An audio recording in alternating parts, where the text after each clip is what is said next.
Seperti biasanya ketua kelas dipersiapkan terus berdoa. Siap, doa mulai. Doa selesai.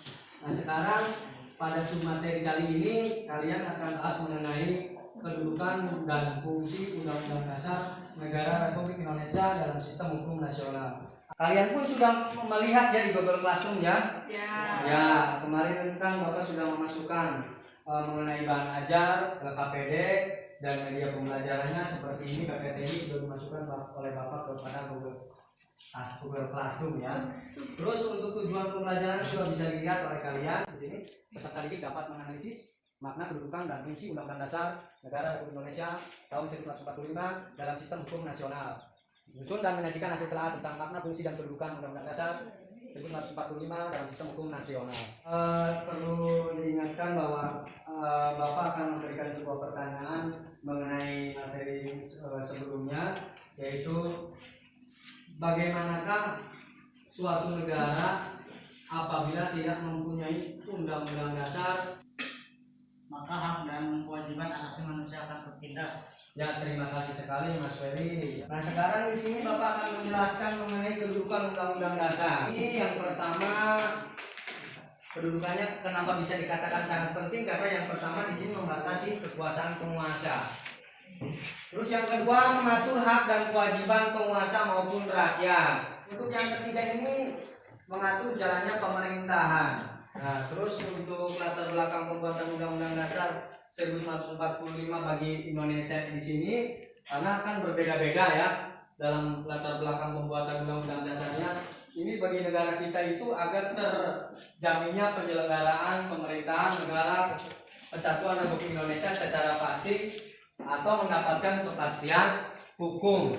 Hubungan Undang-Undang Dasar dengan konstitusi di sini ada dua pendapat yang menyatakan hubungannya, yaitu yang pertama konstitusi sama dengan Undang-Undang Dasar.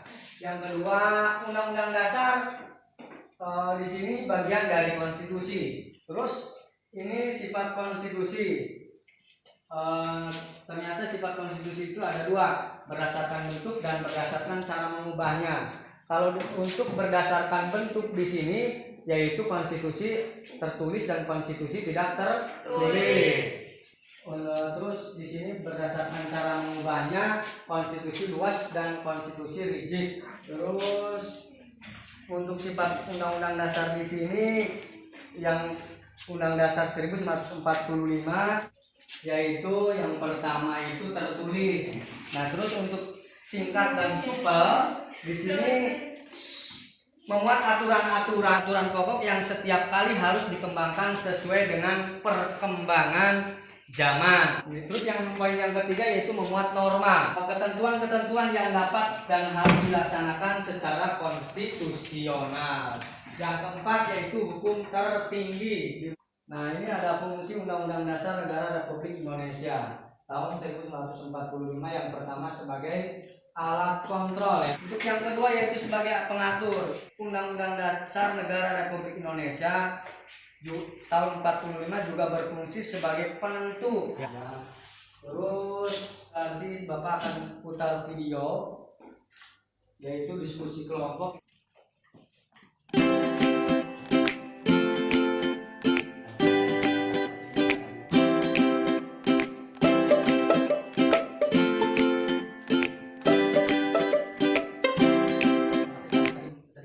Mencatat ya keterangan-keterangan yang ada dalam video tersebut supaya nanti kalian untuk bisa dipresentasikan mengenai kasus seperti pada link YouTube tersebut.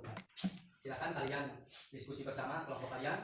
Ayo nanti salah satu kelompok silakan maju ke depan untuk mempresentasikan hasil analisis video tersebut.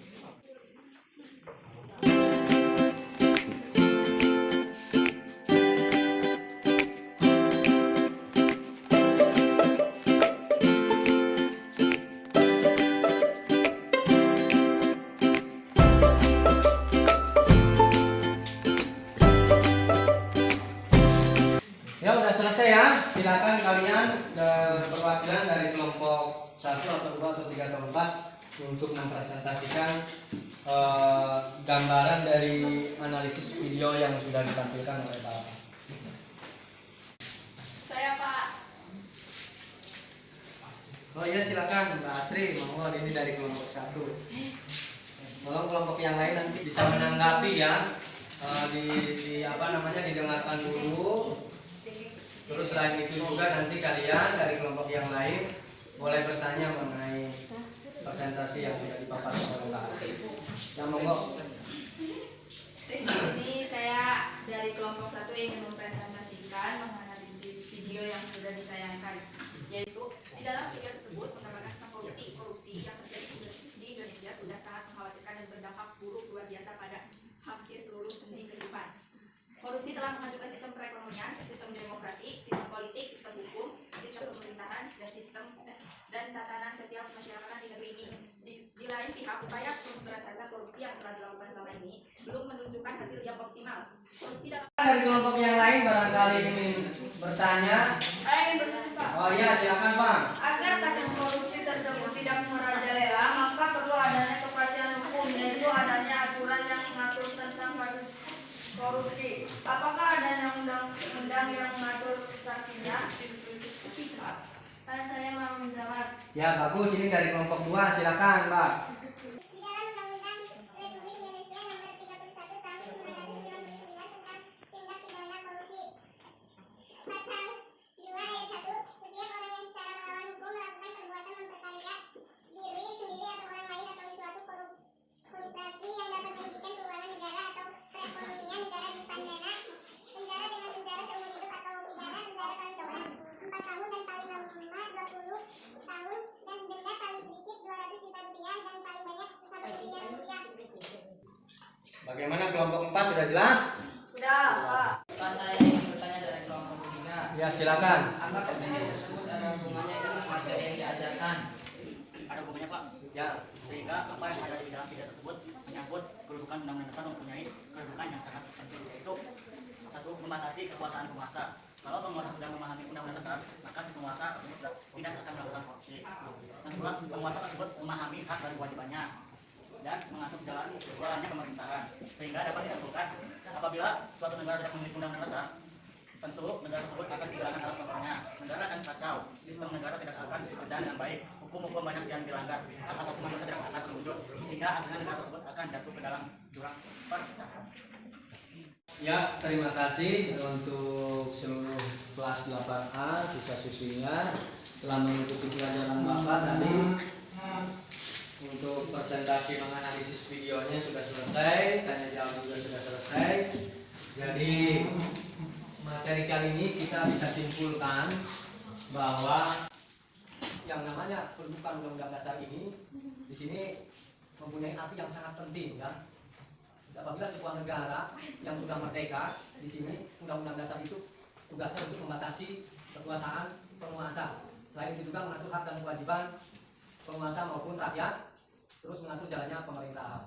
Nah, sehingga di sini undang-undang juga mempunyai sifat dan fungsi, di mana sifat tersebut ini undang-undang tertulis, yaitu singkat dan super, memuat norma dan hukum tertinggi. Adapun di sini fungsi undang-undang dasar yaitu sebagai alat kontrol, pengatur dan penentu. Sekian materi dari Bapak. Untuk tugas silakan kalian kerjakan di LKPD, yaitu aktivitas 2.3 dan soal pildan yang ada di Google Classroom. Paham ya anak-anak? Paham. Untuk materi berikutnya juga Bapak sudah ada di Google Classroom, yaitu mengenai peraturan perundang-undangan lainnya ya. Silakan kalian pelajari dan untuk pertemuan berikutnya supaya berjalan lebih lancar. Untuk ketua kelas silakan sebelum pulang kita berdoa dulu. Disiapkan. Siap, doa mulai. Doa selesai. Sekian. Assalamualaikum warahmatullahi wabarakatuh. Waalaikumsalam.